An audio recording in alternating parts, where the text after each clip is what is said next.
So, you've been wanting to build a computer, but you don't know where to start. In this video, we're going to go over the things I wish I'd known before I started, and the main steps you'll need to get there. Hopefully, this will help you overcome your doubts so that you too can build your very own PC.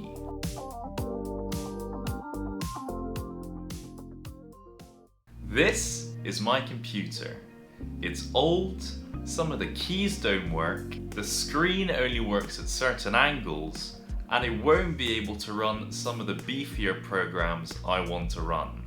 The high technical entry barrier made everything seem so daunting, and it seemed like there were so many things that could and would go wrong. Not to mention the high financial price of failure, because this shit ain't cheap. However, I needed a new computer now, and I realized that if I went and bought a pre-built one, I would never build my own. And so I finally decided to get out of my comfort zone and take on the challenge. The first thing you'll have to do is a whole lot of research, trying to understand what every part does, and trying to pick which part is right for your PC is by far the hardest and the longest part of this process. And so I gave myself one weekend to try and understand as much as I could so that I could choose the best parts for my build. Anyways, 3 weeks later, I was finally done with the research.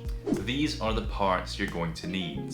Now, I know this all seems a bit complicated, but we'll go through them one by one. To start, the CPU and the GPU are sort of like the brains of the computer. The CPU is kind of like a Swiss Army knife. It's very good at handling all sorts of different tasks, but can only handle so many at the same time. So anytime you're opening programs or doing calculations, this will go through the CPU. Now the GPU is kind of like an industrial bread knife. It's very good at doing one thing, but very fast. For all the tasks that require the same calculations to be done many times, like for graphics, it'll go through the GPU. Next, we can talk about computer memory. So there's two types of memory, storage and RAM. Storage handles a lot of data, but is very slow. However, RAM can't handle as much data, but is extremely fast. So when you open a program, the computer knows which files need to be easily accessible. The computer will take the files from the storage and move them to the RAM so that the relevant files can be accessed faster when they're needed. Next, we can talk about the motherboard. So the motherboard's just like a big connector. All the different parts of the computer will plug into it so that they can talk to each other. However, there are a few things to watch out for. The motherboard provides power to some of the parts, such as the CPU. So if you have a hungry CPU, you want to make sure you have a motherboard with appropriate power delivery and cooling. And if you're looking for connectivity options like Wi-Fi and Bluetooth, make sure your motherboard has them. If not, it's not a problem, you can always buy an adapter later. Next, you have the power supply.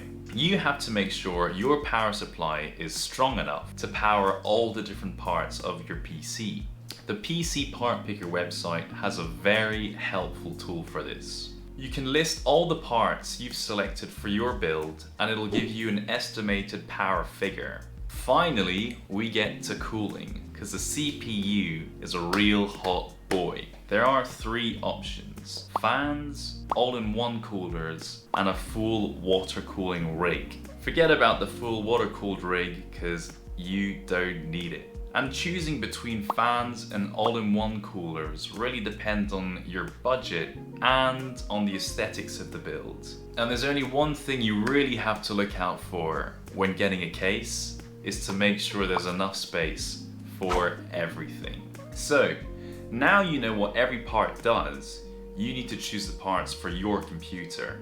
Obviously, this is going to depend on your budget and what you're going to be using your computer for. But whatever you do, just make sure the parts are all compatible with each other. Again, the PC Part Picker website has another great tool for this, where you can input all the parts you've chosen and it'll show you whether there's any incompatibility issues between them. However, if you're not into self-harm and you don't want to do all this research, you can just go and copy someone else's part list. Finally, you've done the research, you've bought the parts, now comes the fun part, actually building the PC. I won't go into too much detail, and there's so many hour-long videos where they really go in depth and show you step by step what to do, so I really recommend those. But anyways, here are the main pointers. Before you start anything, you're going to want to take the glass cover from the case and put it somewhere safe, because your room is going to turn into a bomb site. First things first, you're going to want to start with the motherboard. I've gone for an X570S motherboard from MSI, which also has Wi-Fi. It's a pretty beefy motherboard, but I need good cooling and good power delivery to my CPU. Now, here's the trick. You don't want to install the motherboard into the case just yet, because it'll be a lot easier to install all the parts onto the motherboard when you have a lot more space to work with.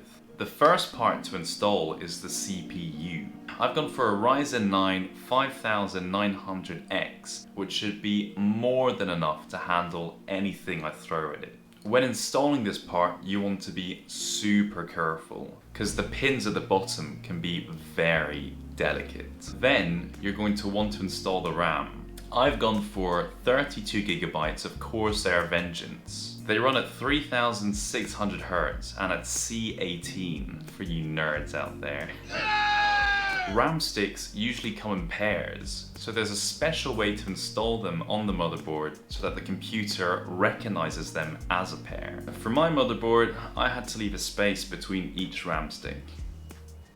Then you can install the storage. I've gone for 1 TB of Samsung 980 Pro M.2 SSD, because it's as fast as it gets. I would highly recommend using an SSD as the boot drive, which is just a fancy word of saying your main storage device. And then, if you need additional storage, you can use solid state drives, which are cheaper but are slower. Now that all the fiddly things have been installed onto the motherboard, you can assemble the motherboard into the case. Next, you're going to want to install the cooling for the CPU. I went for the NZXT Kraken X73. When installing the cooler, you'll need to add thermal paste between the CPU and the cooler. However, most coolers already come with thermal paste pre-applied. Then it's time to install the big boy. I'm talking about the GPU. I've gone for the Tough Gaming RTX 3080. Now this should be more than enough to handle all my editing requirements and for gaming. And then finally, after all of that, you can install the PSU. I've gone for the Corsair RM850X because it should have more than enough power. A good tip is when you're assembling a computer for the first time, I wouldn't pay any attention to the aesthetics.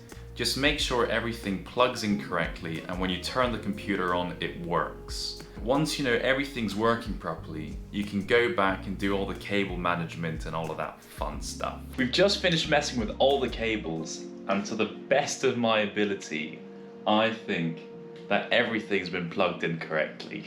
But we're just gonna try and boot it up, see if everything's working, and if it's all good, then we can go and clean it all up. I've stolen the keyboards, the TV from the house, and I've got my mouse. And we're gonna try and turn it on for the first time. 3, 2, 1.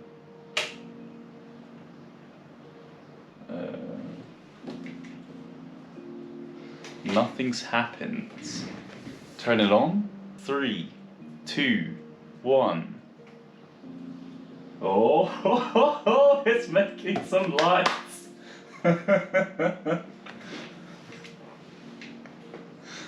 Okay.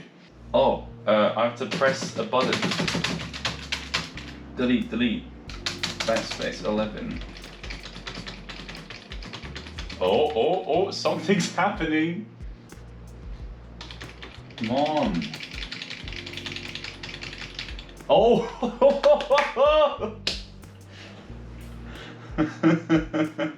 What does it say? Values, that's F2.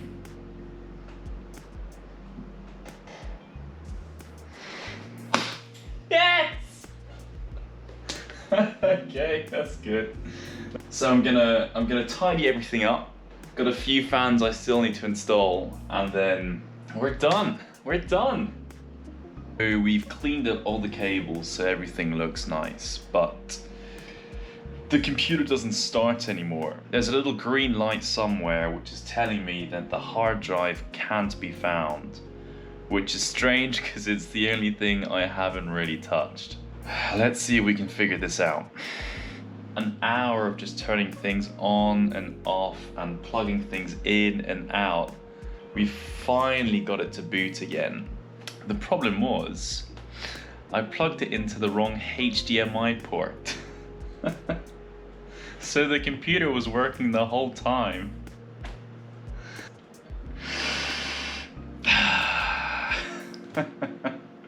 So now, you've switched on the computer and everything seems to be working fine. What's next? Well, you're obviously going to need an operating system. And this is where I figured out, to my shock and horror, that you actually have to pay for Windows as well. So just make sure you include the cost of the Windows license in your initial budget. And so in the end, I'm very happy I did it. It was a very rewarding experience. And so if you too are also hesitant about building your own PC, I would strongly recommend you take up the challenge. That's it for this video. Thanks for watching and see you next time.